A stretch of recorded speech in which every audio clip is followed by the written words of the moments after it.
Hello and welcome to episode 273 of the Casual Try Hard podcast. I'm Brian. And I'm James. And we're wearing the And same clothes as last week. yeah, I thought about changing my shirt, but that I seemed did hard. too. Uh, we both thought about it and we're like, Nah. nah. Um, I just grabbed the same shirt out of the closet as last week is what Right, happened. yeah. So we are going to continue after a week our long our review of the interesting cards from Outlaws of Thunder Junction. Or at least the ones that I thought were interesting. Yes. We are trusting your opinion implicitly now. Well, good. It's a good opinion. At least I think so. Yes. If you want to inform what we're going to talk about in the big score section, which is next week, you can reach out to us on social media, Facebook, Discord, or as formerly known as Twitter. Email, all those links in the description. Tell us what big scorecards you're interested in us talking about. Also, if you have opinions on the big score as a set, you can let us know those as well, because part of what we're going to do with that episode is talk about the implications of a thing such as big score. We know how Wizards likes to take an idea and run with it until they can run no further. So who knows what's coming down the pipeline, but that is part of what I want to talk about when we do the big score. So if you have opinions on that, you can let us know that as well. If you're looking to support the show, there's a couple ways you can do it. The first is with our TCG player affiliate link, CasualTryHard.com/TCG. Surf on over there, buy any of these cards that you think are interesting, stuff you were going to buy anyway, and support the show at the same time. We would really appreciate it. If you want to support us a little bit more directly, you can head on over to patreon.com/CasualTryHardMTG. Chip a couple bucks in, whatever you think is appropriate. We would really appreciate it. And you get access to our show notes, so you know what the upcoming week's episode is going to be about before anybody else. And you get access to, normally, our pre-show. There isn't one this week. I'm sorry about that. Things happen. But it's about another hour-ish of content out of us every week, off the cuff, sometimes about Magic, sometimes not. We're old and don't get computers sometimes, so we need to test our equipment, and we catch up while we're doing it and record it and feed it right into our patrons' ear holes. Yeah. And then sometimes the equipment fails after we've tested it and made sure it works. So it's always fun. Yeah, you know. If any of that sounds good, or if you just want to support the show, patreon.com/CasualTryHardMTG and hook us up. Yeah. Before we get into Red, which is where we left off, there was one more thing that I wanted to mention. That Hunting Marauder or whatever it was that we talked about. One thing I forgot to mention about that card is that the ETB also triggers crime. Oh, is it target? Yeah. Okay, then. So for your Gisa or your Karavek. We got very excited about it, or at least I did at the end. Yep. Well, I think a bunch of those cards were more interesting than they looked at first glance. So, and that's kind of what I go for when I put these episodes together. All right, so we got Red. First up, we have Calamity, Galloping Inferno. 4 red for a 4/6 legendary horse mount with haste. Whenever Calamity, Galloping Inferno attacks while saddled, choose a non-legendary creature that saddled it this turn and create a tapped and attacking token that's a copy of it. Sacrifice that token at the beginning of the next end step and repeat this process once. And it has Saddle 1. Okay, so I am perhaps a little slow. Okay. So the repeat this process once. Mm-hmm. Is it basically they're saying you can choose a non-legendary creature that saddled it. Uh-huh. You can just do everything twice. Right. But like where they put repeat this process once, you get to do it twice. Like, yeah, but like when you read through it, it's like sack at the beginning of the next end step, repeat this process. Right? It almost feels like it's at the end step. I know that it's all one paragraph, so it's all one ability. Yeah. But like where it falls, it feels like timing wise, like I got to the end step, repeat the thing. But this lets you do what I wanted to do with Fortune, Mhm. which is if you overcrew it, Right. you can copy both things. If you crew it with two things, you can copy one of them, and then when you repeat the process, you can copy another one Or if you crew it with one thing, you get 2 copies of it. of that one thing. Right. Yeah, it's so basically it just puts the trigger on the stack twice, effectively. Yes. Like I know it's one trigger and it does it, Right. but like it's almost like it does it once and then you do it again. Right. But since it's all one trigger, you pick the creatures to copy. Right. All at the same time before it resolves. Yeah. So there's a lot going on here. Mm-hmm. There like almost has to be some sort of infinite combat with this, right? Like they're put in tapped and attacking. So like combat celebrant doesn't work. No. Yeah, no, combat celebrant. Yeah, because when you would exert combat celebrant, they wouldn't be on the battlefield. Right. Well, no, it doesn't matter. Right, because if you were to, you would need another.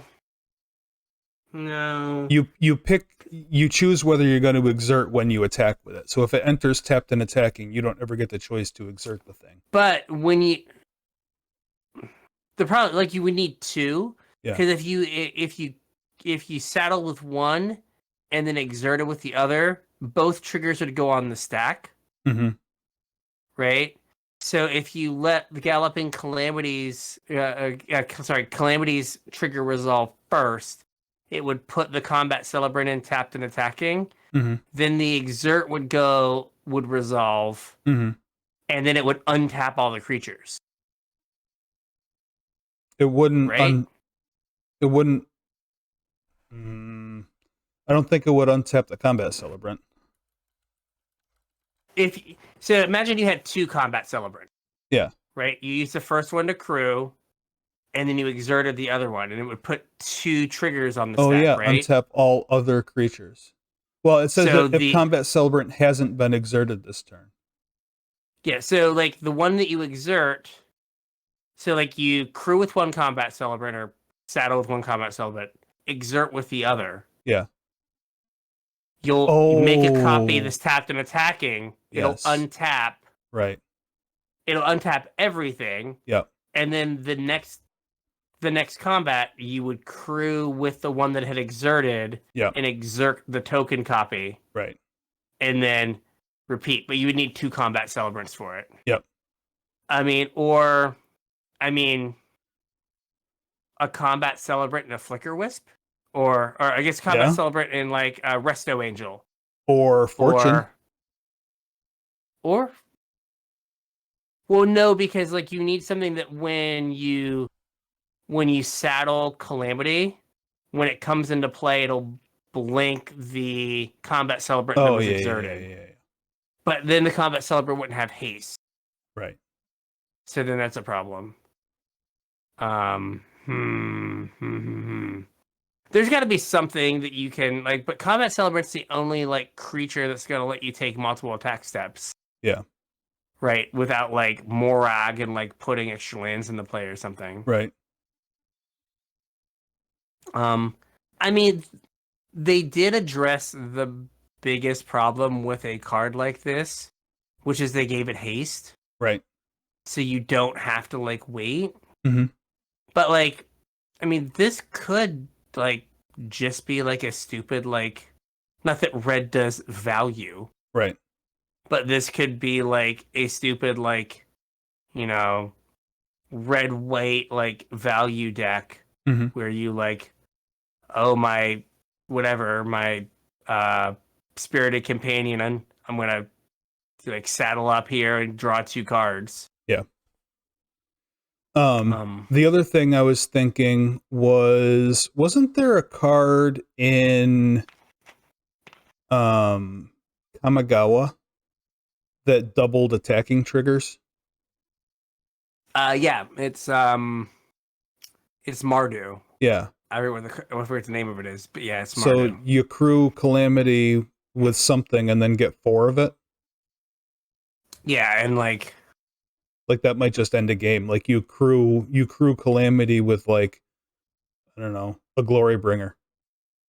I was gonna do something in standard. Oh, sure. There's Terror of the Peaks. Sure. Yeah. Oh, yeah. I mean, Terror of the Peaks just ends the game, right? Yeah, like even without attacking, it just ends the game instantly.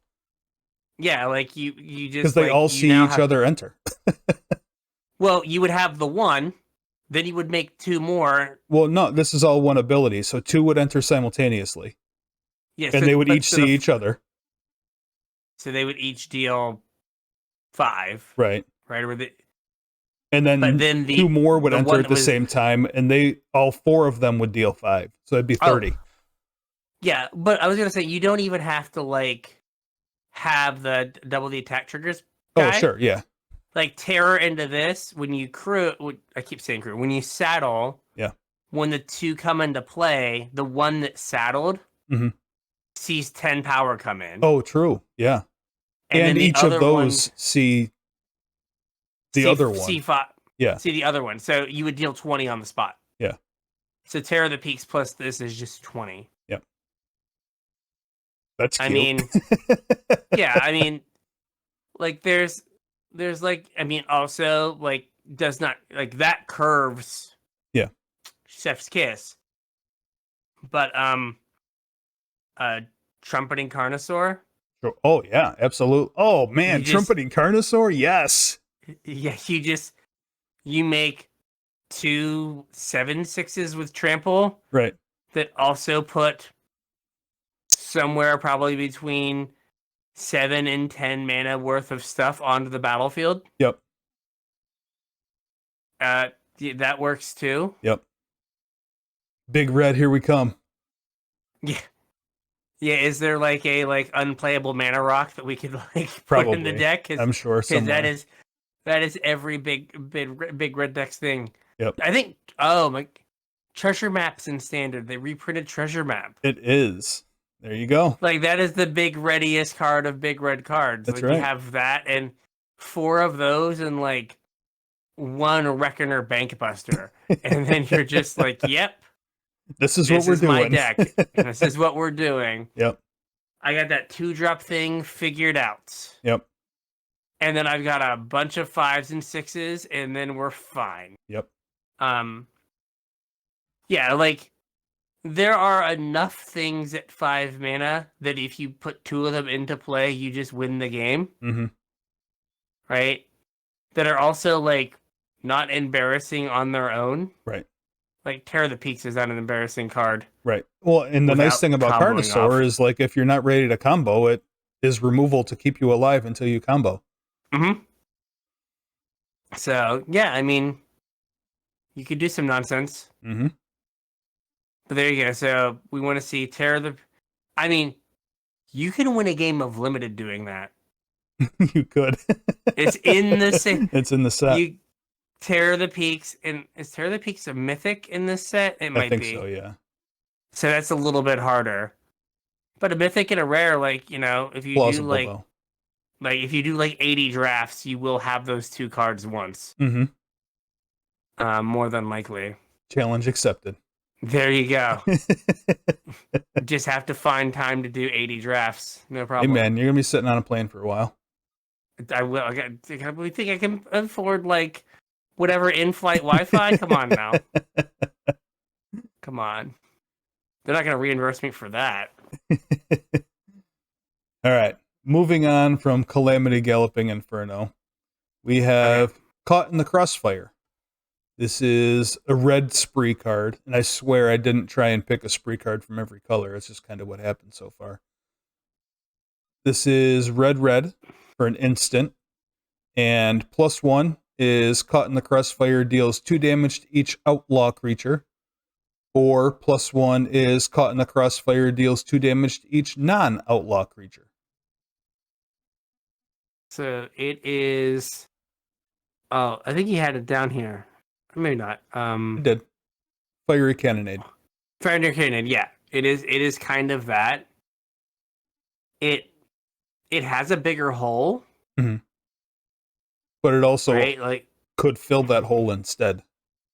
yeah, like it right, because Fire Cannon was non-pirate. Right. And so like that is if you have an outlaw deck, then this is just a hopefully one-sided thing. Being an instant is a big deal. I was just going to say Fiery Cannonade wasn't an instant either. No, it is an instant. Fiery Cannonade was? I didn't think it was. I'm almost positive. I could be wrong, but I'm pretty sure it was. To the internets. No. Oh, you're right. It was an instant. Okay. And I was also, you're a man of a certain age. That I was very impressed that you could say the name of this card without going, "You've been caught in the crossfire." I had one. You had one? I did, yeah. It came up on LR, and Marshall described it as this game where you just shot ball bearings across each I mean, that's what the game was. Yeah, I had one. The thing was huge. Did you have one? It was huge. It was like this big black thing with like 2 guns, and you shot marbles through the rink at each other. It was literally shooting ball bearings at each other. I mean, I'm sure only a few kids in the 80s lost an eye to getting caught in the crossfire. Yeah. It was like indoor lawn darts. Basically. Yeah. Yeah, I don't know what my parents were thinking, but I had one. Like, this is like unplayable at 4 mana. Right. Right? Like, we have Brotherhood End. Like, I think where you're hoping for this to be good is you have, you're playing some sort of like outlaw deck and you can make it one-sided. Right. Like, that is what you're hoping for. Mm-hmm. But, I mean, at 3, like, if the instant speed really matters, but I think Brotherhood End is kind of like pushing for it. Like, I think it's a very specific deck. Yeah. I just thought the comparison to Fiery Cannonade was interesting here. Yeah, and like, this is one of those things that like Fiery Cannonade started out, I think, as an uncommon. Yeah. And then became like a common and like found a home in Pauper. Right. Like, you know, if we ever go back to this elegant mechanic,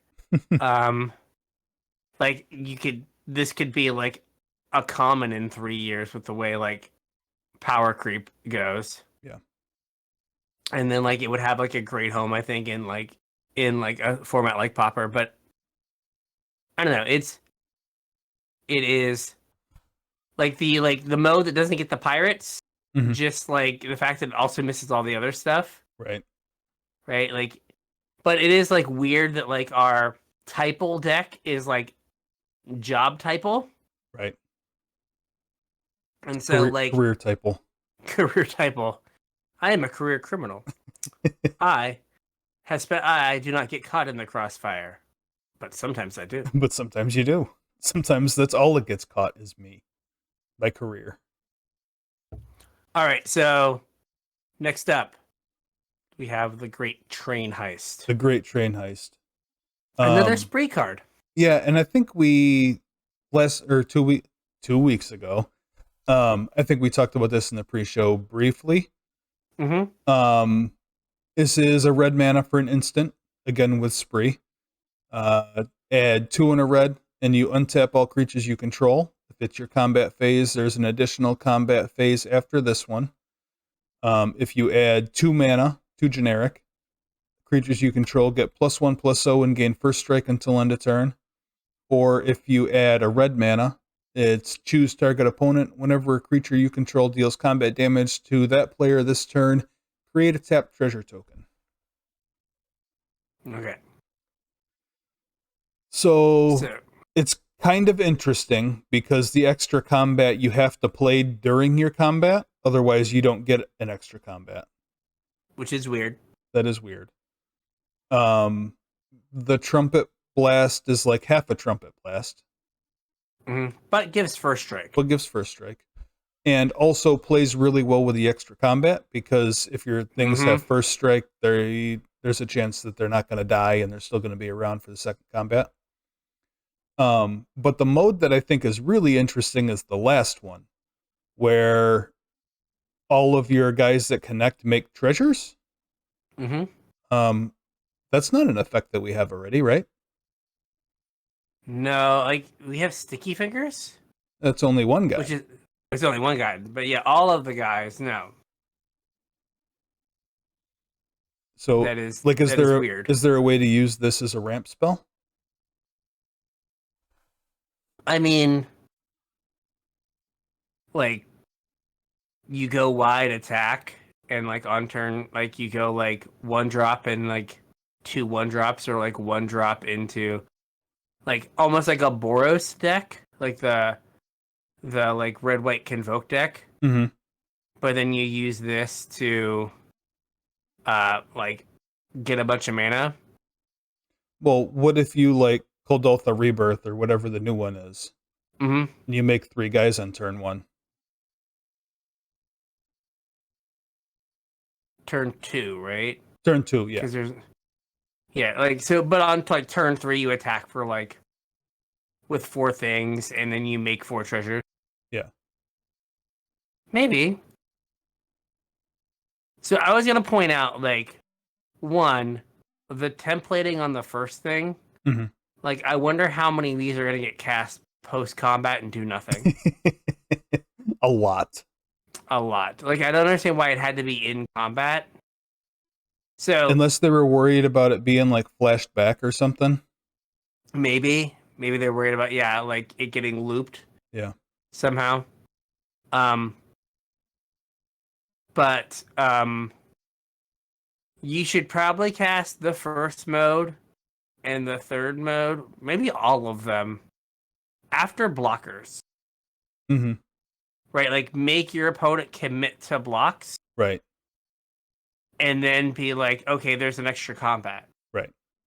Or I'm going to do whatever. I'm going to like give stuff +1/+0 in first strike. Like, don't ever like declare attackers and then cast it. Right. Like, always wait until, because they might block in such a way that like they can't kill a creature in this combat, in the second combat, because of like what creatures they have left over. Yeah. Whatever. Yeah, you want to give your opponent the least amount of information possible. Yeah, so just like wait on casting. Yep. Also, like a lot of these free cards, like it would cost extra mana, but like Dreadhorde Arcanist casts all like a bunch of these, right? Oh, it like, casts all the rare ones are a cycle. It casts all the rare ones because they're all 1 mana. Yeah. So like you just can, Oh, and that's like, actually kind of cute with extra combats. Like you at least like you have to pay 3 mana, but you can like get in an additional time with something, like get an extra spell. Well, right, but if you can pay the last mode, you're getting that mana back. Well, they're tapped, so you get them the next turn, right? Oh yeah, they're tapped treasures. Yeah. So you get them the next turn. But yeah, you are like paying. But if you had like multiple creatures, like you could like get like a big pile of treasures and then like the next turn use them. I mean, I don't know. We go to modern, we like have Amulet of Vigor. All your treasures come into play untapped. I think that's the least powerful use for Amulet of Vigor ever. Probably. Yeah. But yeah, like the 4 mana, what is this? Relentless Assault. Like that card's like that's the rate for that card. Rate for that, yeah. And then you get this additional flexibility. Like, I mean, it's probably gonna see play somewhere. Yeah, like, I mean, like in like standard or like Pioneer, it seems like a card that like you could just like be fine with. Yeah, the first and second mode, I think are fine. And you're right, we'll probably see play. That third mode is what kind of made me think, though, because I can't think of a time where we've had like that as an ability. We're just like anything that gets through ramps you next turn. Yeah. I also had a thought, like, so the Phoenix decks Yeah. play like one temporal trespass. Mm-hmm. Plus they play a bunch of like treasure cruises and can get into a spot where they can't cast their temporal trespass. Right. Right? Like temporal trespass, if you delve it the whole way, is blue, blue, blue. Right. That's not Right. that All far they off want, of 2 red red. yeah, it's like all they want is the extra attack step. Right. And so like this could be a way for them to get that plus the flexibility of like give my stuff first strike. Yep. Or like I'll, you know, get in with like 2 birds or two ledger shredders and make 2 treasures, and then next turn be able to have like a big turn. Right. Right, like you just have that extra flexibility while getting effectively the thing that you want, mm-hmm. which is get an extra attack step. Right. So, like this could maybe like sneak its way into there mm-hmm. on some level. It's an interesting card. It is. The next what do we got one, next? the next one you're going to think I'm a weirdo for. This is Longhorn Sharpshooter. Okay. This is 2 and a red for a 3/3 Minotaur Rogue with reach. Mm-hmm. When Longhorn Sharpshooter becomes plotted, it deals 2 damage to any target and has plot for 3 and a red. Mm-hmm. How much of Bone Crusher Giant is this card at uncommon?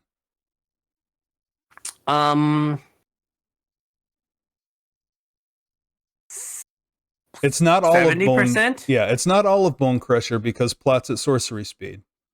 Mm-hmm. But it's also a mana cheaper.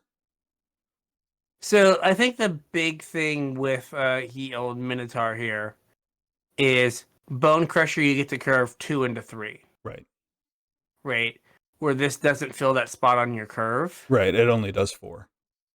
Yeah, and like the sorcery speed too. Mm-hmm. Like is a little bit of like I wish it was better, but like it does like what was that card? The channel like archer that like could deal 2 to something. Yep. Right, like that was 2 to channel and like it went away. Right. But like that card still saw like some play. It still did something. Mm-hmm. This like if there are enough things that like 2 damage like kills, mm-hmm. like you might just be fine taking the 2 for 1, even though it is like slow. So you mentioned something about LR. Did you listen to their set review? Most of it, yeah. Okay, I didn't. What did they think about this card for limited? Because this seems pretty good in limited. I'll be honest, I forget. Oh, okay. They did really like the green one. Yeah. That like is a sorcery speed pump spell. Yeah. They did like that one. I mean, I think this card is great in limited, especially with like there's a number of 4/2s for 3. Mm-hmm. Right, so like you play your 4/2 so you can like get your like ferocious like 4 power matters thing, and then like you just get it eaten. Yeah. Like these plots where they do something when you plot them, I think there's only like 2. Maybe there's more, but I know about the red one and the green one. Right? These feel like you're casting a spell, even if it is like at like weird timing. So like it's like you're not just taking the turn off. Right. Like you're like, oh, like I'm actually like progressing, like I'm impacting the board and like putting something on layaway, as opposed to just putting it on layaway. I think like this is all I ever want to do in limited. It's a card for aggressive decks, 2 and a red for a 3/3. I don't think the reach necessarily super matters, but that's like either at or very slightly above rate. Yes. Depending on like what the rest of the set looks like. Yeah, what matters in the set, yeah. Yeah. And the plot is relevant for a whole bunch of things in this set that matter. Plus, it's a removal spell with a body attached. Like, I think this is like all I want to do in limited. It's basically kind of like a bad Flame Tongue Kavu. And I don't even know if I call it a bad Flame Tongue Kavu. Well, Flame Tongue did 4. Like, that's more like Flame Tongue got to kill more stuff. Well, right, but like when was the last time we had Flame Tongue like in an actual set? Big Choops? Yeah. Effectively. Yeah. Yeah, no, I think this card is like good. Like if our magical big red deck, right? Like if you like, here's like a 2-for-1 that can like, maybe like stem the tide of aggression a little bit, kill something, and like get thrown under kill the something bus. in the middle game. Yeah. Also, I was thinking, what was it called? In Hour of Devastation or Amonkhet, there was a 2 and a green 3/3 that was like one of the first 2 and a green, like 2 and a color 3/3s. Yeah. That just had like a paragraph of flavor text on it. And now your 2 and a red 3/3s, like I got reach. And also sometimes I just dome something for 2. Right. And I'll be able to trigger your cast 2 spells a turn things. It also triggers crimes.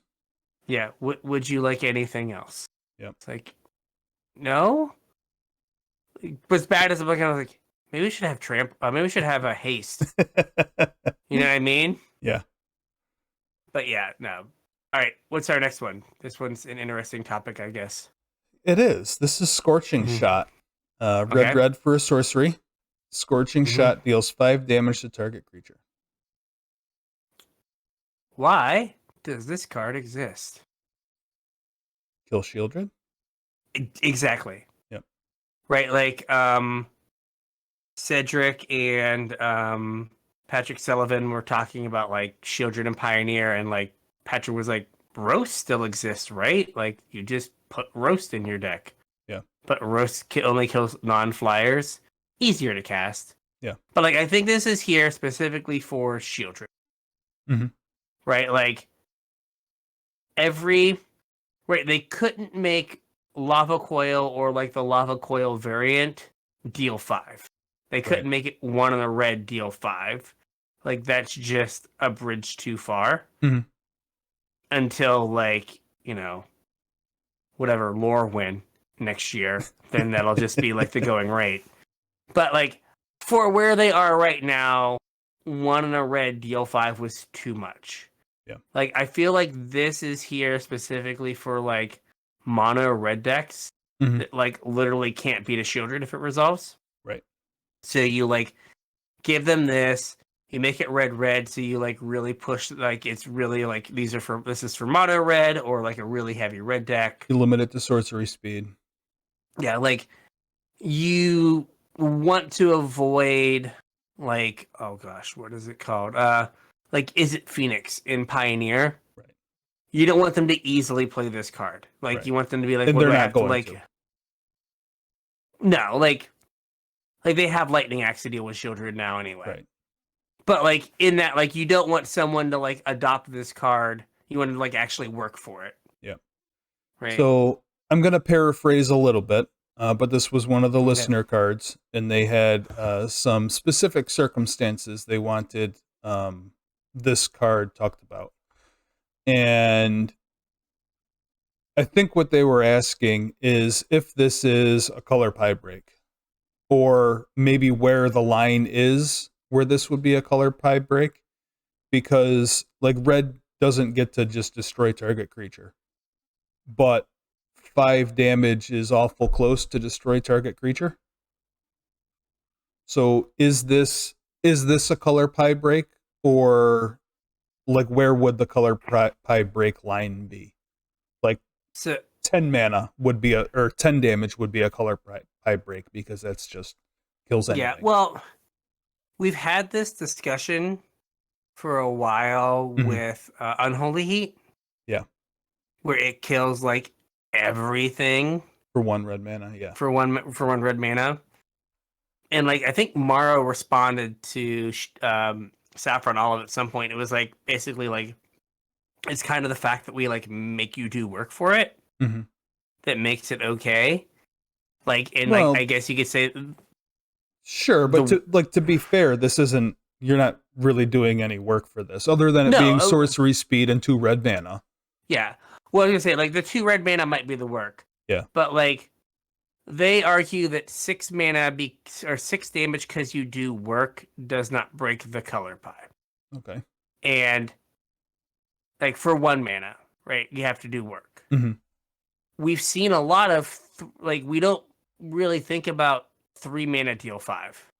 Right? Like Right. that is like what we've accepted as like, man, I've got to kill a shield ridden mono red. I guess I have to like play this like terrible like 3 mana removal spell. So like I think this is close. Like I think if it was 6 damage, I think you could definitely be like, you know what, like Red should not be able to like 1-for-1 an Elder Gargaroth. Mm-hmm. Right? But like this is close. Like think about when we came back to Magic. If you had 5 toughness, like Red was getting 2-for-1. Right. Siege Rhino. Although Siege Rhino and red was more like a 3-for-1, but Yeah, it was a 72-for-1. You just could never win. yeah. But it's like you just take your whole deck and you just throw it off the table. And a portion of your sideboard too. Yeah. But I think that like if this isn't the line, like I don't know what is. Like you can't do red deal 6. Mm-hmm. Right? I think that is like I think the quote you have is it destroys like 90% of creatures. Yeah. That aren't green or 6 CMC. Right. And like it's like right at the line, and like I think you could argue that this is basically Red Doomblade. this is Red Doomblade or like Go for the Throat, Mhm. where like it has some sort of like niche corner case restriction. Yeah. But for the most part kills everything. Yeah. Right? Like this is bordering on being a black card, I think. Yep. So like I totally see the like red like had a very clearly defined like it does 3 for 2 mana Mhm.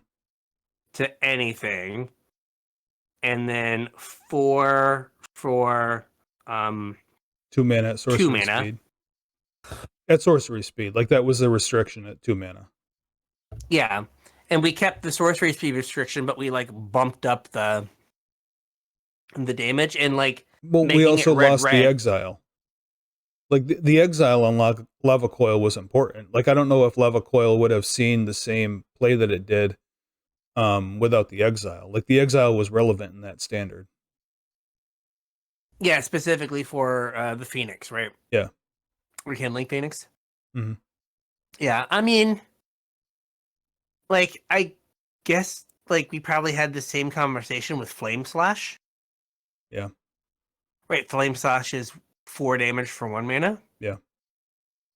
Sorcery speed, and like that probably killed way more when Zendikar came out. Right. Than it does now, and then this probably does. Yeah, and like I mean, comparing it to Flame Slash, I'm pretty sure this listener was only concerned with standard play. But Flame Slash has been around forever, and I could not tell you the last time I saw one cast. Like it just does not see play. Well, the problem with Flame Slash is like it's only legal in Modern and back. That's true. It hasn't been like, and that's been like power crept out with like Unholy Heat. Yeah. Well, right, but I mean, we've been back playing Magic for a decade. And, yeah, like even way very back few then, Flame Slash have been cast. Yeah. Right. So like, perhaps the being sorcery kind of saves it. Mm-hmm. Right. There is part of me that like this card feels like it is bucking the recent trend of creature or planeswalker. Mm-hmm. You know what I mean? Like Yeah. the new lava coil, whatever it was from the one of the most recent, it was one on the red deal for Yeah. to a creature or a planeswalker. Yep. Maybe that is the new line, creature or planeswalker. And so this being 5 damage, but only to creatures. Yeah, I can see that. So, but yeah, I can in standard like this is only printed because Shieldred's legal for like another year and a half. So you think this was a response to the change in standard rotation? I'm maybe it's. I think that like if Shieldred was going to rotate in like 6 months, maybe we don't get this, Okay, right? Because I could like see that. if like if you're a red player and your opponent resolves the Shieldred and like you lose the game if you don't kill them Yeah. or kill it the next turn, and there's literally nothing you can put in your deck that cleanly answers it. Right. Right? Like I think that just makes it so like you can't play red. Yeah. Right? Like you just can't do it. Now, I don't know if that is the best reason to print a card, Mm-hmm. but like we had deal 4 damage, that card didn't really get played. Right. And so it was like, well, we have to have something that answers Shieldred. Like every other color has some like questionable answer to Shieldred. Yeah. I mean, this is kind of a slippery slope, though. Like, if this card, rate wise, we'll leave the double red and the sorcery speed out of the discussion here for a minute. But if this card, rate wise, is pushing the envelope, and this only saw print to deal with a card that wasn't going to be or shouldn't have been in standard, Mm-hmm. like what does that do to the length of time between when Shieldred rotates and when this will rotate? Like, I does that mean, change the way the format's going to look it because this might card like had to exist? there are. Like, that's kind of a slippery slope, right? Oh, absolutely. I was gonna say like there are cards that I was trying to think of some other stuff in my head. Like you could be like, they printed this because of this other card, Mm-hmm. right? When they would like, hey, we're gonna do like a graveyard set, Yeah. but then we're gonna put like, Rest in Peace or Grafdigger's Cage in the next Right. set, just in case things get too hairy, right? So like, this could put a different constraint on the format Mhm. of, all right, like 6 toughness is the break point. Yeah. And maybe they don't print a bunch of 6 toughness stuff. But if you get into a situation where it's, oh god, what is that card? The enchantment that made 1/1s that gave that ended up giving Siege Rider to trample. Oh, yeah. What was that card? Spirit something. It was like some Yeah. like unplayable. Yeah. No one ever played it, like M15 rare or something, but was really good in testing. So they Right. were like, oh, we need to give Siege Rhino trample because it gets stonewalled by this like card. Right. Right. If this card pushes out, I don't know, whatever the next Kellen we get, Mm-hmm. right, that they thought was going to be really good, and they're like, I guess to make it a 4/6. Right, like that's where you get the problems. Is like if this comes in to fix the Shieldred problem, Yeah. does it then cascade down to cause another problem where you're like, hey, you do oh gosh, you're doing more damage because now you've got to build around this card. Yeah. Right, like if you put shock in a limited environment, like 3 toughness creatures go way up in value. Yeah.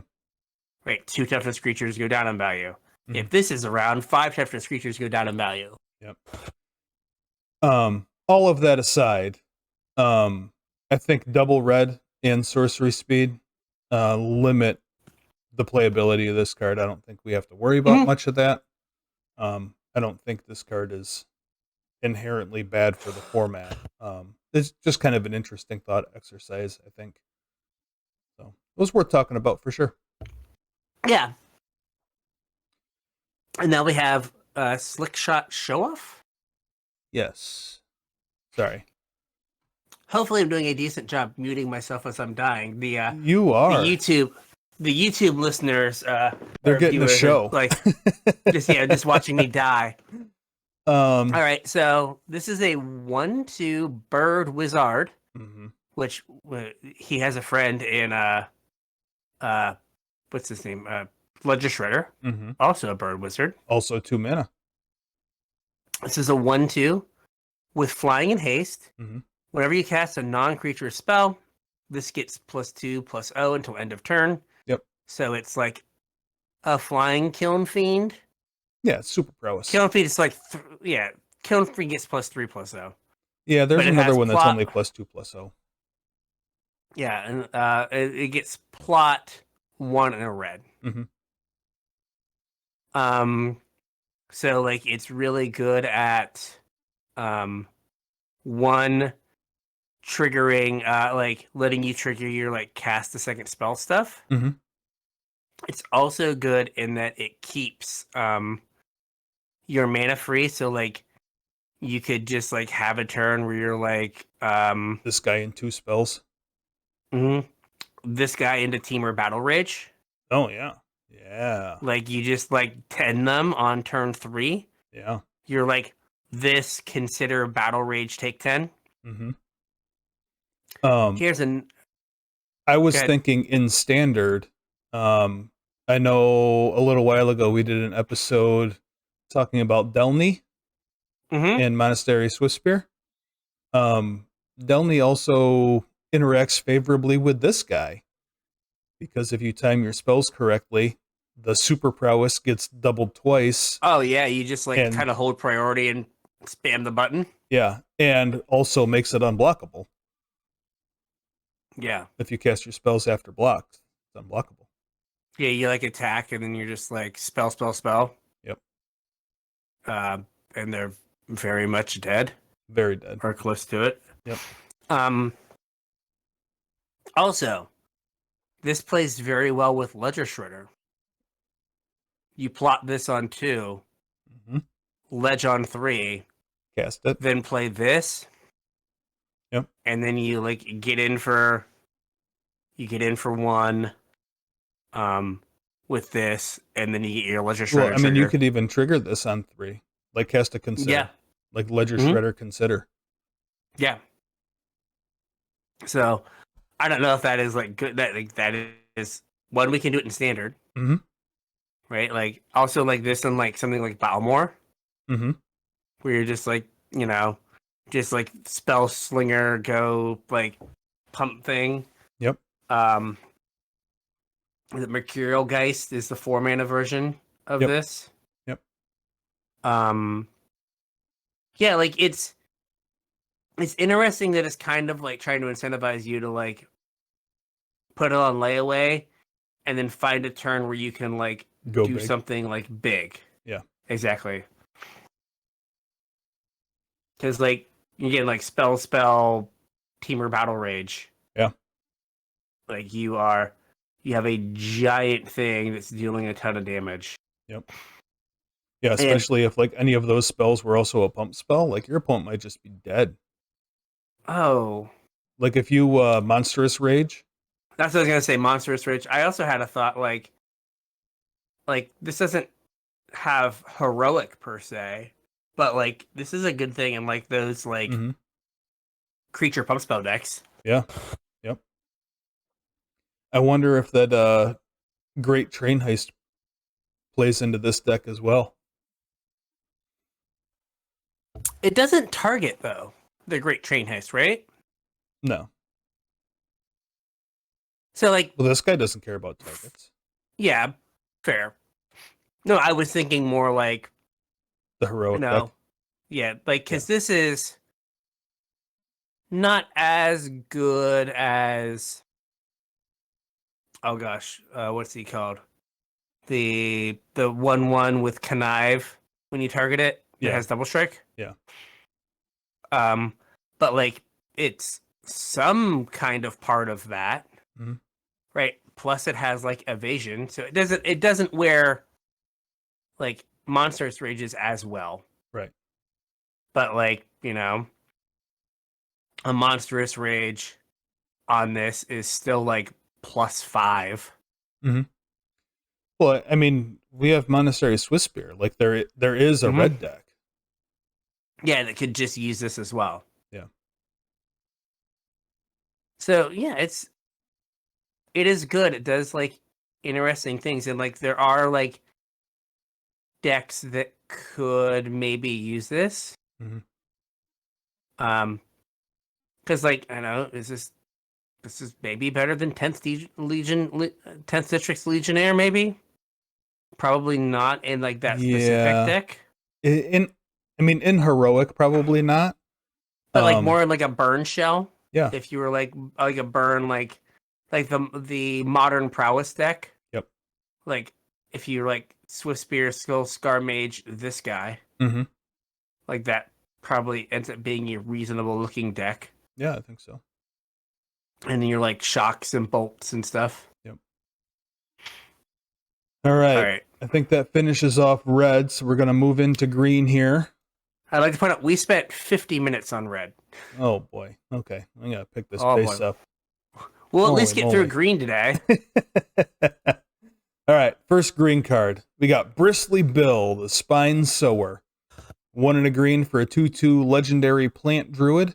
It has landfall. Whenever a land enters the battlefield under your control, put a +1/+1 counter on target creature. And then 3 green green, double the number of +1/+1 counters on each creature you control. Okay.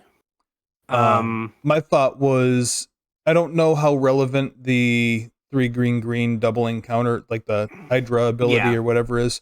I don't know how relevant that is. But like this guy gets out of hand with fetch lands pretty quick. And like Does. even the bad fetch lands, like the ones that we have in Standard and Pioneer, Mm-hmm. Evolving Wilds, Fabled Passage, the shitty ones from Streets of New Capenna. Yeah, whatever those are called. Yeah.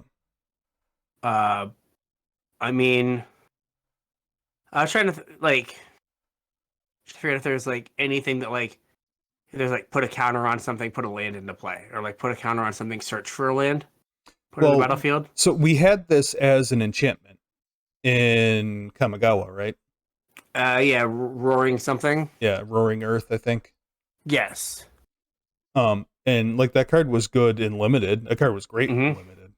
And Yeah, I know like this is a just mythic, like a house. so we're not like really comparing here, but it's an interesting ability that isn't super common. And when like I read the ability and like saw the first, I for some reason like thought this card cost like 4 mana. yeah, no, it's a bear. Yeah, I was just like, oh wait, this is a bear. Like, Yeah. what are we doing? Yeah. Like the ability reads like it should be like 2 green, Mm-hmm. not 1 in the green. Yep. And I think there's another card that is going to reference this guy. I don't remember if I put it in the notes. Put it on or there. not, but there was another card that made me think that this would do something in this standard. Mm-hmm. So if we get there, we'll talk about that. Like I said, I can't remember if it's in the notes or not. But I think this guy's cool, and he's a cactus guy, which is kind of cool. He is a cactus guy. Yes. Next up, we have Colossal Rattleworm. 2 green for a 6/5 worm. It has flash as long as you control a desert and trample. And you can pay 1 and a green and exile it from your graveyard to search your library for a desert, put it on the battlefield tapped, and shuffle. Mm-hmm. And I think we like briefly touched on this guy during the pre-show last week. Yes. Mainly because this is like so far outside of rate that it's kind of silly. And also a 2-for-1. Yes, it is just everything. Yeah. So kind of going back to our discussion of like making things bigger for Shieldred. Yeah. Right, like you like this could like the smallest this could be is like a 5/5. Like if it's a 4/5, then it doesn't trade with Shieldred and it's unplayable. Right. So you like have to make it big enough that like it can like tussle with a Shieldred. And like giving it flash if you have a desert can kind of give you a like surprise eat a Shieldred kind of thing. Yep. But like so we have Archfiend of the Dross, which we talked about, I do believe, last week. It's a 4-mana 6/6 with like the downside of you lose the game. Yeah. Right. This is a 4-mana 6/5 that only contains upside. Right. Like, if I were a person who wanted to play, like fight rigging, right? I would much rather have this as my like 4-drop that I have to play, right, to kind of get there than then you lose the game. Then I lose the game guy, which has killed me a few times. Yeah. Right. But like, yeah, this is just bonkers. It's like huge and all upside. Yep. There's not like a thing that is like the fail case is 4-mana 6/5 triple. Well, I guess the fail case is it immediately gets killed and then you go get a desert. Yeah, it gets countered and then you go like ramp yourself. Yeah. Okay. Sure. Cavern of Souls on Worm. Get there. Get there, yeah. Yep. Yeah, like if you went in a time machine and showed this card to someone like during like Apocalypse block, oh, their head would explode. Even like Kaladesh block, it's just like, oh my god. Yeah. Like I get a 4/5 that does all the, but I gotta be 3 colors. This is just mono green, like does everything. Right. And we brought back the one single desert. That's really cool. So it just taps to deal 1 damage. Amazing. But like just a wild card. Like this is, it makes no sense. So far above rate. Yeah. All right. This is the guy that I was thinking played well with Bill. Okay. This is Free Strider Lookout. 2 and a green for a 3/3 human rogue with reach. Whenever you commit a crime, look at the top 5 cards of your library. You may put a land card from among them onto the battlefield tapped. Put the rest on the bottom of your library in a random order. This ability only triggers once per turn. Oh. Does Bill target any creature? It does. I think it does. Okay.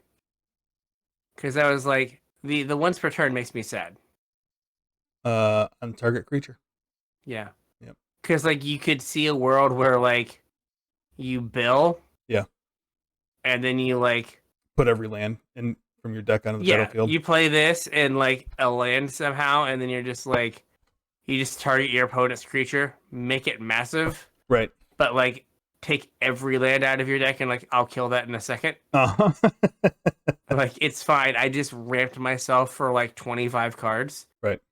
Like I think I'm okay. Yeah. You're gonna come out ahead there. Yeah, like the odds of you missing on look at 5 put a land into play. Slim to none. Yeah, like you're probably like 80% to hit. You might even be more than that.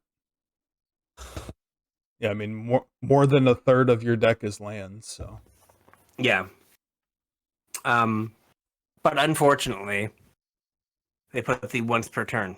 They did. I still think it plays good with Bill though. I know, I agree. Like especially if you can find a way to commit crimes for free. Yeah, crime on the cheap. Yeah, Bill into this, commit a crime on your opponent's turn. Yeah, like it almost like if there was like a 1 mana thing, right, where you could like play something for 1 mana that's like tap deal 1. Yeah. Or like, something stupid like, yep. Tap like look at a face down creature or something. Yeah. Something dumb. Just something where you're like, then you can kind of like something that's effectively nothing but taps. Yeah, the targets. Yeah, just whatever. But no, I think that this is like this can be good as like just a way to like get you through your deck. Mm-hmm. Like these if you can if you can play Magic on the cheap, right, you can like putting an extra land into play. There was that stupid like constellation creature that like looked at 3 cards and put a land in your hand. Mm-hmm. And like that card was like great and limited and like saw a little bit of constructed play. Yeah. Right? Like, you know, this into like some planeswalker that targets and like every turn you get an extra land. Yeah. Well, an extra land that's also drawing you an extra card. Yeah. Like the land doesn't come out of your hand. Like it's an extra card. It comes card out of your deck. Turn. Yeah. Yeah. Like that would be like that seems reasonable. Again, like our Lily downtick, Ob Nixilis pluses. Yep. Like all seem like reasonable things to do. Yep. All right, what next? Gold Vein Hydra. This is a weird one. So big. Yeah, I don't really know what to think about this, so bear with me. X in a green for a 0/0 Hydra with Vigilance, Trample, and Haste. It enters the battlefield with X +1/+1 counters on it, and when it dies, create a number of tapped treasure tokens equal to its power. So this is Endless One, which saw play. Wasn't Endless One just X? Maybe it was just X. Okay, so this is Mistcutter Hydra. Mistcutter Hydra, yeah. Yep. With different keywords, but pays you off when it dies. Yeah. Now, like there was a time where Mistcutter Hydra saw play in Modern. In Modern? Yeah. I don't know. Yeah. I don't think it still does, but most of that is for the Pro Blue. Yeah. Wasn't it can't be countered Pro Blue? Yeah, I think so. Yeah. But what do we think about that last line of text where if it dies, you just get like all of its heads or treasure? I mean, it's good. I think that like you run into the problem that like a lot of the sweepers that get played in standard exile. Yeah. So like you can like lose the artifacts. I guess if you're like hydrating super hard, right, like then you just get to make another one. If it like dies, I mean, you could also right, use this, and then if it dies, you like ramp into like if we were in Pioneer, a huge like jellyfish, right, and just like what was that card called? I should know the name of it. Huge jellyfish is not descriptive for the people at home. Hydroid Crisis? Hydroid Crisis, there we go. Right, like you could just ramp into one of those. Yeah. Like, I think the, like, Hydroid Crisis was too good. But, like, it's just hard now, like, a lot of times to, like, dump your mana into Big Idiot. Well, yeah, I mean, look at how much play, you said Hydroid Crisis was too good. Yeah. Fixed Hydroid Crisis, like, didn't really see any play. The Goose Mother? The Goose Mother. Yeah, because it didn't give you cards right away. Right. Could be countered. Yep. So, right, like, you know, the nightmare scenario is you, like, X equals 5, and this gets, like, Disdainful Stroked. Right, which I know is the nightmare for all, like, 6 drops or whatever. Right. But, right, you have that, and it's like...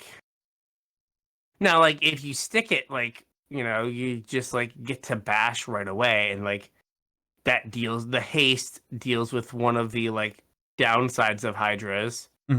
Which is like... let's do a quick comparison, right? Okay. So the card that we just talked about was a rare. It's a 4-mana 6/5.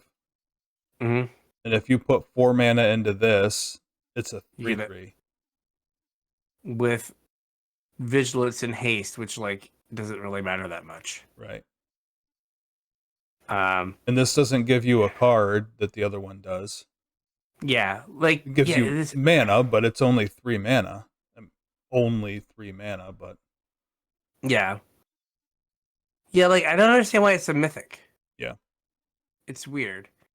And the treasures are tapped, so like you can't even like do like shenanigans. Right. So yeah, I'm not sure.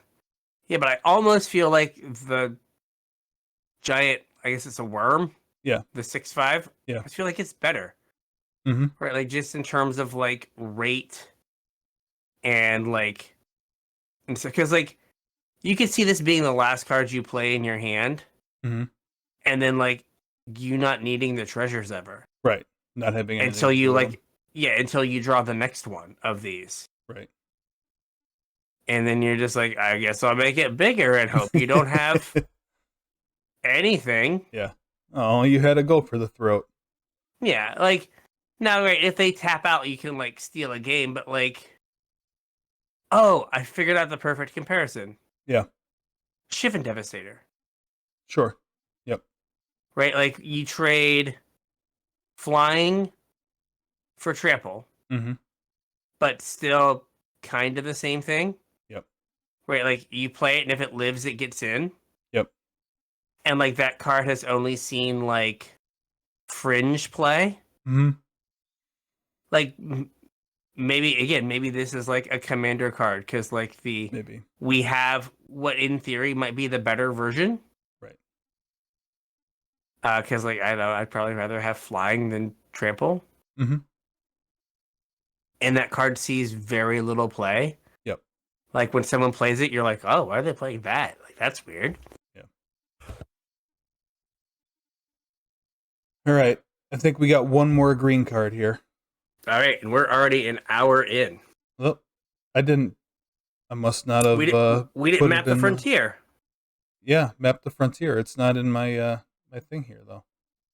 It is 3 and a green for a sorcery. Yep. And you can search your library for 2 basic lands or deserts. Yeah. So explosive vegetation, but for deserts. It's a circuitous route, but for deserts. But for deserts instead of gates, yeah. Yeah, I mean, if deserts matter at all, Mhm. like this card is reasonable. Well, I think that like anytime we've had this type of card, it's seen play. Yeah. Like, I mean, we have like the domain deck is playing like the battle version. Mhm. Right? Like this card just sees play. Yep. I was gonna say I know it's bad. Don't remind me. But like if you played a desert deck where you like were like, I'm gonna play no creatures, Mhm. and I'm just going to like, or maybe you play the 6/5 worm that gets a desert. But like I'm gonna play like the map the frontier and like scape shift, Mhm. and I'm just going to like ping you down as like sweepers and like ways to put these deal 1 damage lands onto the battlefield. Yep. Maybe you like play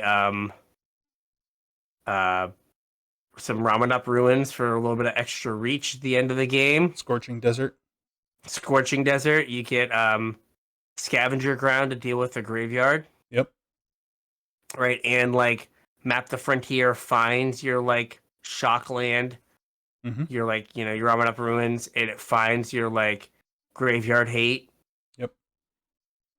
So like, I mean, maybe like if a deck like that could like be reasonable, where you're just like, I'm just a pile of sweepers and like some ways to deal with planeswalkers, and then I'm just going to like put deserts Put into lands play into play. Yeah. until you die. Yep. And if I run out of lands, I'm just gonna throw them at you. Absolutely. And then you have your sideboard plan of the Mill Desert. Yeah, Oh, you're gonna there you gain go. life? Yep. Plan B. Mill Desert. New Rivulet. Yeah, Ipnu Rivulet. We're gonna sack these and slowly mill you out. Yep. Cape Splendid Reclamation, bring them all back. Oh, man. We're gonna work through it. Yep. We're gonna work through it. Like the deck is like 4 green sorceries.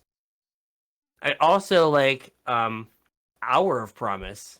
Mm-hmm. from Amonkhet, right? It cared about you having deserts on the battlefield. Yeah. Yep. Made Right. zombies. Big zombies. Like, Yep. there you go. Here are like better deserts. Yep. Um, yeah, like this. I think this card might lose out to the battle because like the battle is just also like oops a win condition, Mm-hmm. right? In the like whatever territorial stomper, is that it? Yeah, get a land into play a land, play the battle, flip Mm-hmm. the battle is like kind of too powerful of a play pattern to not like lean into. Yeah. But like map the frontier is like right on like that edge of like if you really value the deserts, Yep. then you'd play that. All right. Moving on to multicolor. The first All right. one, I don't have a ton to say about Kellen the Kid here, but and I Mm-hmm. think this is one that we talked about a couple weeks ago as well in the pre-show. It's Bant for a 3/3, flying lifelink. Whenever you cast a spell from anywhere other than your hand, you may cast a permanent spell with equal or lesser mana value from your hand without paying its mana cost. If you don't, you may put a land card from your hand onto the battlefield. I don't think that this is super powerful. I think it's in the wrong colors to be abused. Um, like Bant isn't really casting spells from, or I should say, green and white aren't really casting spells from other places. Mm-hmm. The only way, like, flashback is the easiest way to trigger this, and I mean, plot is what they're going for, right? well, and it also plays with Fortell, which was blue and white as well. Yeah. But I meant for like a competitive deck. I, Yeah. not No, I saying understand. plot's not going to get there. I don't know yet, but Fortell didn't get there, and I don't think this is going to make Fortell get there. No. I mean, like, you definitely, like, there were the cards that were, like, good that had Foretell, Mm-hmm. and there's going to be, like, one or two plot cards Mm-hmm. that are going to be good. Yeah. Um, that just have plot on them. Right. What was our guy? Dusk, whatever. Yeah. Dust Animus. Dust Animus, right? Like maybe that card, right? Like if that card is pay 2 mana, then play Kellen, and then like ramp yourself, Yeah. or like put another one into play, Mm-hmm. then like okay, maybe that's good enough. Yeah. But yeah, like this is one of those cards that like it's 3 mana 3/3 is flying lifelink is fine, but almost not good enough for constructed. And then Yeah. like requires a lot of setup. Yep. Right? Like you're like pigeonholing your deck into a very certain specific direction. Right.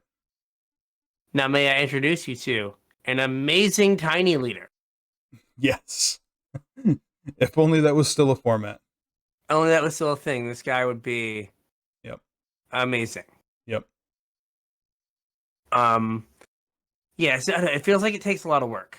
Mm-hmm. And like modern Magic does not let you do like work. Right. A lot of times. All right. Next one we have here is Vraska the Silencer. 1 black green for a 3/3 legendary Gorgon Assassin, no longer a planeswalker. Mm-hmm. It has Death Touch, and whenever a non-token creature an opponent controls dies, you may pay 1. If you do, return that card to the battlefield tapped under your control, and it's a treasure. With tap, sacrifice this artifact, add 1 mana of any color, and it loses all other card types. Yeah, so like if you kill their Shieldred, you can pay 1 and you just get a treasure token that has Shieldred's ability. Right. Treasure token with Death Touch. Yeah. Oh, gonna say it also like they lose 2 when you gain 2 when cards get drawn. But yes, it has Death Touch. Right? Like this just feels worse than Glissa. That's what I was going to say. The obvious comparison is Glissa, and I think Glissa's better. Yeah, I think Glissa's way better. Yeah. right? Like impossible to block. Mhm. Like this you can just trade off. Like Glissa, you can never get into combat with it. Right. And then the fact that you have to like pay extra mana, like not that I think it would be okay if this just had like it was like Kalitas, Mhm. where it was like, oh, your thing died. Oh, I guess I get a Right. like that would be terrible. But yeah, like I don't think it can be played if like Glissa exists. Yeah, I don't think so. And they're only ever going to exist at the same time, right? Glissa was from Oh, that's true. Yeah, Glissa's going to rotate. Glissa's gonna rotate Yeah. because she came out last year, right? Because Yeah. she was from like the March of the Machines, like that era, that like fall, winter or Whatever it was. winter or spring set, whatever that was. Yeah. Yeah. So there'll be like a year where Vraska is like the one green black legendary do. creature. Yeah. Yeah, thing to do. But again, Lord only knows what like green black 2-drop they will make. Yeah, who knows? Yeah. Oh, this makes Grim Flare look like a comet. Oh, great. All right, we got one more multicolored card I wanted to talk about, and that is Wily Duke, a teen hero. This is 1 green white for a 4/2 human ranger with vigilance. That's the important part, is that it has vigilance. It is. Whenever Wily Duke becomes tapped, you gain 1 life and draw a card. Mm-hmm. That is the entire card. Sneaky. Yep. So obviously this is a plant for like saddling or crewing. Mm-hmm. But it just feels so awkward that it has vigilance.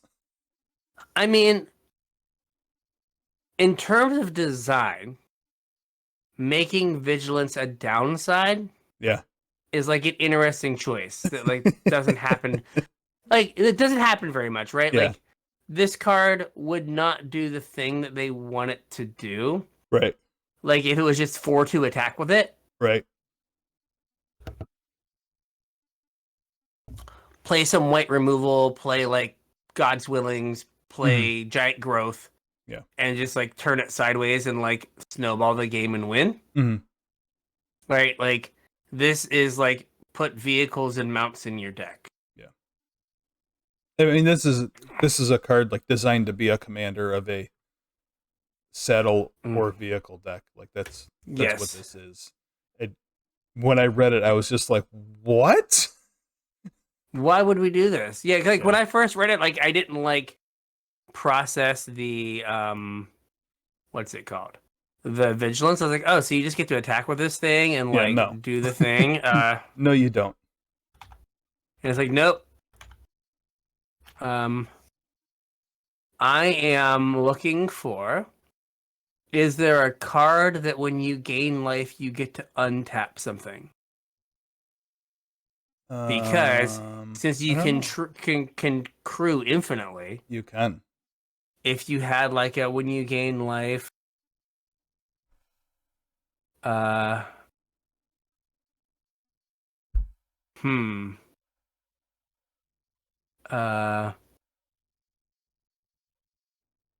Famish Paladin, when you gain life, you untap Famish Paladin. That does not.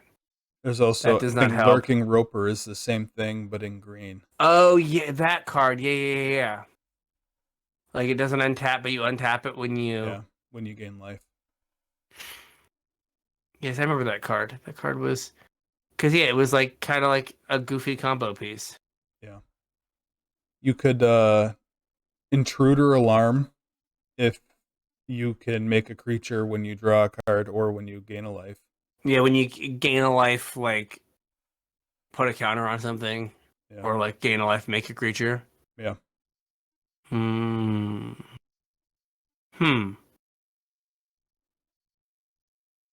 Yeah, I don't know. Like, it feels like there's some way that this card will be broken at some point, or like will be a combo piece. Yeah, it's a very strange card, though. It is.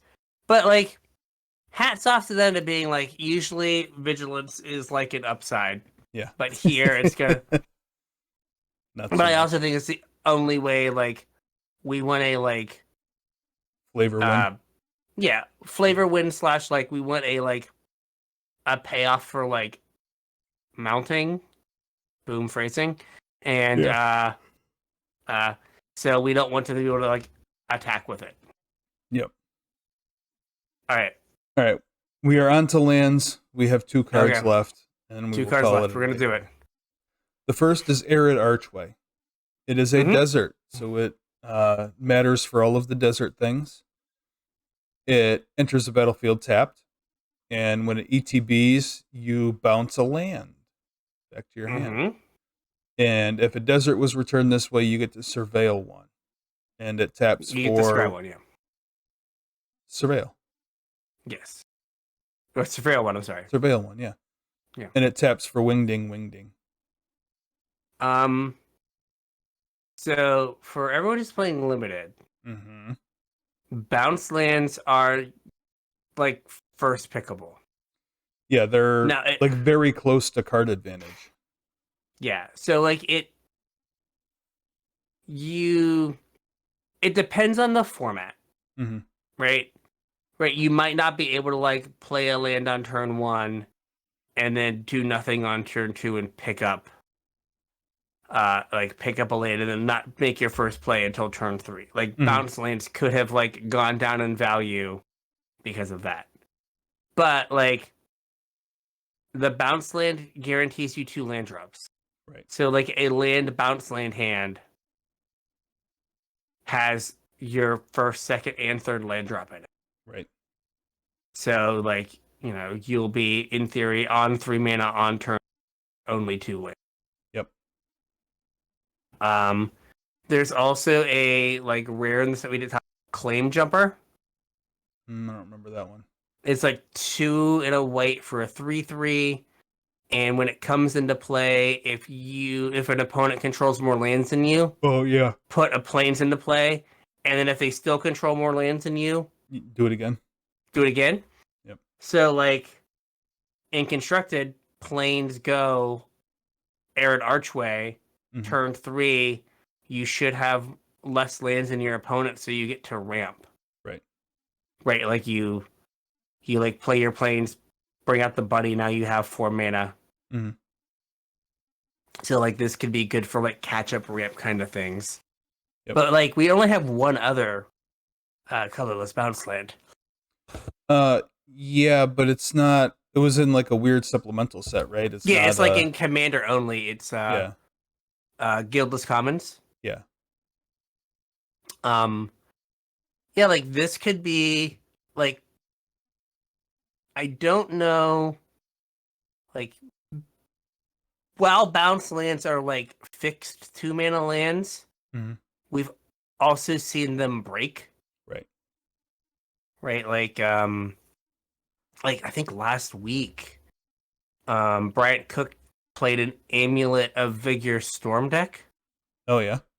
Where you use if you get 2 amulets, so either through Urza Saga or Mycosynth Gardens, Mhm. and then that makes Explore plus 2 mana, Growth True. Spirals plus 2 mana. Yep. And the more of the amulets you get, like the more mana you can generate. Mm-hmm. So like these kind of lands do just sometimes go like off. And we also have Spelunking. We do. Which is Amulet at home. Yeah, exactly. Amulet at home. Yep. So like, you can play tap a land, play this, and like be up a mana for that turn. So yeah, these are interesting. And like the art's cool. Yeah. We also don't have any bounce lands in Pioneer or Standard, and we do now. Nope. We have the one, which could open up. We could open up some things. Yep. Now the downside to everyone is we have like a bunch of decks that just love to jam like 4 Field of Ruins in them for reasons. Right. And like, if Field of Ruin is popular, this the bounce lands become like not playable. Yeah. Because The like tempo hit is massive. yeah, like if your turn 2 is like play a bounce land and they then like Field of Ruin you on turn 3, they basically kind of Field of Ruined 2 lands. Right. So, guh. Yeah. Not ideal. That's the technical term. Guh. Guh. Guh. All right. Right. Last card is a placeholder for all of them. And we kind of Okay. already talked about them. So I'm going to let Mhm. you decide how much you want to say about these. Okay. So, like, so we talked about we need ways to commit free crimes. Mm-hmm. These commit free crimes. They do. These are the comes into play tapped lands, Yes. the common dual land cycle for the set. I forgot we were an audio medium. Yeah. They are deserts, and they all enter the battlefield and deal 1 damage to target opponent, and then tap for 2 colors. There's a whole cycle of them, so we have all 10. What was that again? You've been cutting out a little bit. Oh, I'm sorry. Sorry. When they enter the battlefield, they deal 1 damage to target opponent, so they commit a crime, and they tap for 2 colors, and we have all 10 of them. Yeah. So, like, you know, when we talked about map the frontier or whatever, right? Like, could there be a like just mono lands deck where you're just like a bajillion sweepers and you win with I'm gonna play some lands? Yep, Death by 1,000 Deserts. For Yeah. 20. Maybe. It might not be good, but maybe. Maybe.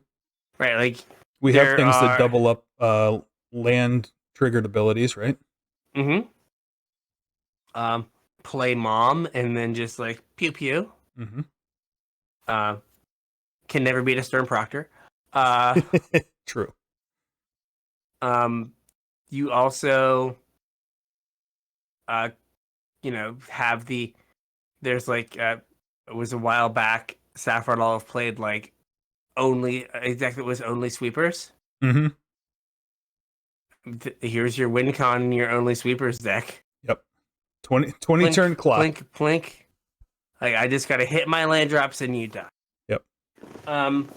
It's also funny, like most of the time, like every other version was either a land that was tapped or a land that gained you a life. Mm-hmm. And like now this like kind of turns it on its head. Right. And just like now you can deal them 1 damage. Yep. Though something that just came to my head, right? The gain lands effectively slowed down limited. Oh yeah. These kind of will speed it up. things up. Because there's a chance that you take 2 or 3 damage from your opponent's lands. Right. Right? Like imagine you like stabilize at 1 and then you're sweating like how many deserts do they have left in their deck? Right. Like, oh geez. So like in terms of like what it does the gameplay, it could speed things up a little. Mm-hmm. But like it is kind of funny that you do have a win condition on a land. Right. And like enough of them for it to work. Right. So we used to just have we said it before, Scorching Desert or whatever. Yep. Saw play. Saw play. Because like your land dealing 1. Well, that was a land that dealt 1 and was untapped. Yeah. So your land dealing 1, just like, hey, I'm getting damage from my land. Mm-hmm. Is something that you don't get very much. I wonder, like, I guess Scorching Desert doesn't see play because I was like, like some of the spectacle cards, like here's like an extra way to like turn on spectacle. Yeah. But Scorching Desert would do that better, and that doesn't seem play or see play. Well, I mean, being colorless is tough. Yeah. So I don't know. These are interesting and like a different take on it. And like I wonder like if in a format like Pauper, like an aggressive two color deck that had played gain lands in the past. Mm-hmm. Right? Like if you're like some sort of like blue red deck that played Swiftwater Cliffs. Mm-hmm. Right? Would you rather play the crime land? Maybe. Because like, you can maybe take like a turn off your clock. Yeah. So like they might find a home in places like that. But then like decks that are slower are gonna stick with the gain lands. But decks that are like trying to get you dead, if they have to play a tap land, they might play this. Yeah. All right. Interesting. Interesting. So with all that, we think we got a show? We got a show. I mean, this is an old school recording session. It's almost midnight. It is. Like the good old days. Like the good old days. If you want to reach out to us on social media, Facebook, Discord, Twitter, all that jazz, artist formerly known as Twitter, the links are in the description below. Reach out, say hey. Next thing we're recording is the big score stuff. So if there are any big score cards that you're interested in, please let us know and we will add them to the list to talk about. Yeah, you got plenty of time to tell us that. So hit us up, let us know if there's anything there that you want us to specifically discuss, either about the set as a whole or individual cards. If you're looking to support the show, there's a couple ways you can do it. The first is our TCG player affiliate link, CasualTryHard.com/TCG. Surf on over there, do your shopping, and support us at the same time. Doesn't cost you anything extra and really helps us out. If you want to support us more directly, patreon.com/CasualTryHardMTG is how you can do that. Chip a couple bucks in, you get access to our show notes, our pre-show, and you get to support the show you love. We would appreciate it. Yeah. So with that, we'll catch you on the internet. We'll catch you on the internet.